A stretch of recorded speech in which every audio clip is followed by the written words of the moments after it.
Hello class, my name is Saeed Adam and I'm doing this presentation on process improvement through electronic health records. So first off, the objective. And the patient is seen by a primary care doctor or a physician, and the patient is then sent to a psychiatrist, and you can already assume that the patient already has a pharmacy set up and that the patient tells you he or she is suffering from a form of depression. So the first call to the physician practice.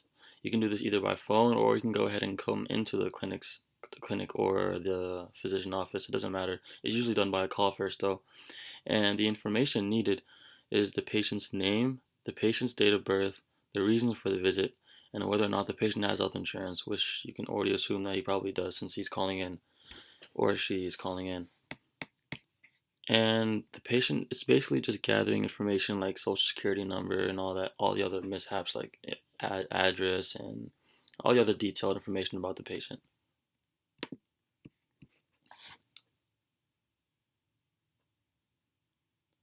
Now, this is the first visit to the actual physician. So this is an actual visit where the patient comes in and speaks with the physician. And the physician basically gets the patient's demographics, his or her insurance information, the patient's history, the symptoms of the depression for the patient, and the extra notes that the physician takes on the depression. So here, there's a lot of things you can do with this, and it's careful. The physician has to be careful with this because this is obviously personal information, and that he needs to take careful note of each one of this.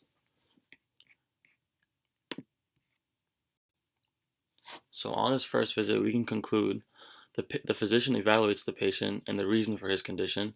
He prescribes a medicine to the patient, and this is just for a follow-up within a week. And the pharmacy receives a prescription that the physician gives the patient, and the patient retrieves his medication the next day.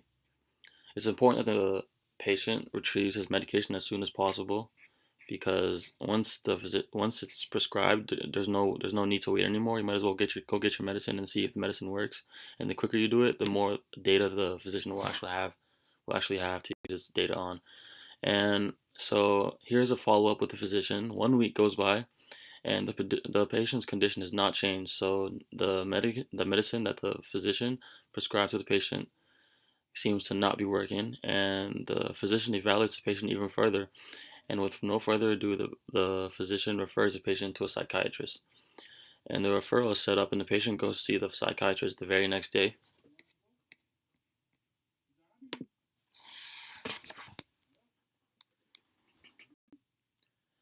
Now, here's the first visit to psychiatrist. 1 day goes by, and the patient goes to the psychiatrist. Now, the information collected from the patient by the psychiatrist is the reason or the referral for him coming into a psychiatrist, which is obviously because of his depression, the demographics of the patient, the medical history of the patient, which is a big thing because like if you have family history or like maybe aunts or uncles with depression or grandfathers or grandmothers with depression, this may be this could be a genetical thing, this could be a history thing. And the patient's insurance and the symptoms again, symptoms of the patient.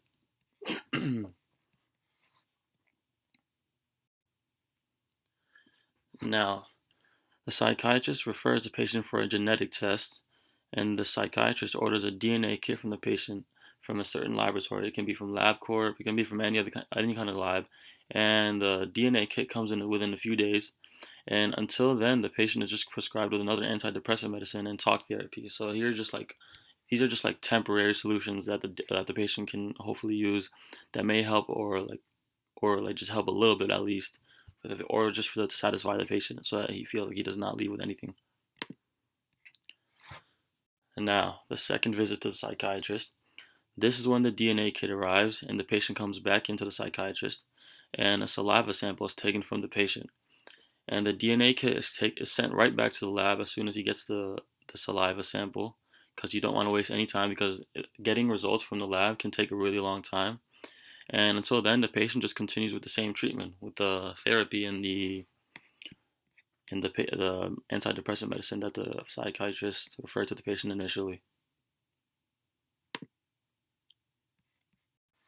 Now, the third visit to the psychiatrist. 4 weeks later, and the results from the lab are still pending, so we're still waiting for the results. Like I said, results from labs can take a really long time or a short time. You don't know how long it takes, but they usually take a while. They need time because they have a whole lot of other patients to get laboratory results from. And the psychiatrist evaluates the condition of the patient and sets up another follow-up for another 4 weeks. This is 4 weeks later, after 4 weeks have already gone by. So a total of 8 weeks. And until then, the very same treatment is given. So the medicine and the talk therapy and whatever the psychiatrist gave to him, the patient, whatever gave to the patient the first time. Now, 8 weeks since the very first visit to the psychiatrist. The psychiatrist receives the gene information from the lab. Finally, it took 8 weeks, but it finally got it. And the EHR is updated with the genetic information of the patient, and the information reveals the severity and features of the patient's depression, and it also reveals many other things, but these two are just some of the things that it comes out with. And the patient is prescribed with a different antidepressant medicine and is sent to the pharmacy. This is a different antidepressant than the first one that the psychiatrist gives it to. This antidepressant is probably going to be according to the gene information that the psychiatrist got from the lab. So this is basically just fixing what was messed up before, or with more information now since we finally got the laboratory results. And another follow-up has actually been set up.